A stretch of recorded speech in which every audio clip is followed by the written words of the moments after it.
Hi friends, இன்றைக்கி என்ன வீடியோன்னு பார்த்தீங்கன்னா, நாங்கள் பீச்சுக்கு வந்துட்டோம். ஏன்னு பார்த்தீங்கன்னா, எங்களுக்கு இன்றைக்கி மே 1 கல்யாண நாள். அதனால் பசங்க சாமியார்பேட்டை பீச்சுக்கு போகணுன்னு ஆசைப்பட்டதுனால நாங்கள் எங்கேயும் போகாத கோயிலுக்கு அதுக்கப்புறம் போய்க்கலாம் அப்படின்ட்டு பீச்சுக்கு வந்துருக்கோம். நாங்கள்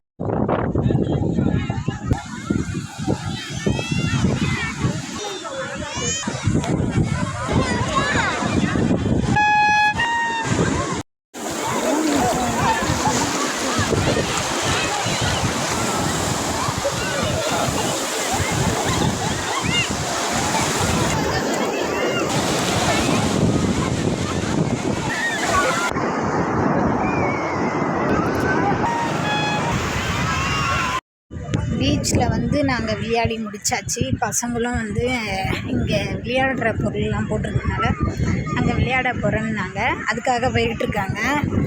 நம்ம வேறு எங்கே கோயிலுக்கு போகலான்னு பார்க்கலாம் வாங்க. பீச்லேருந்து வர வழியில் முந்திரி காடு இருக்குது. அதில் நாங்கள் முந்திரி பழம் பறித்து சாப்பிட்லான்னு சொல்லிட்டு இறங்கி நின்றுருக்கோம். இதுதான் முந்திரி காடு. ஆனால் எங்கேயாச்சும் ஒரு பழம்தான் இருக்குது. பறிச்சா திட்டுவாங்களாம் என்னன்னு தெரியல. எங்களுக்கு 2 பழம் நாங்கள் பறிச்சிருக்கோம். ஆனால் கொள்ளைக்காரங்க வந்தால் ஏசுவாங்க போல்.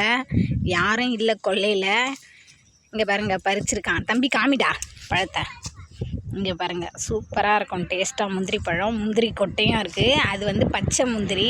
இதில் கறி குழம்பு வச்சா சூப்பராக இருக்கும்.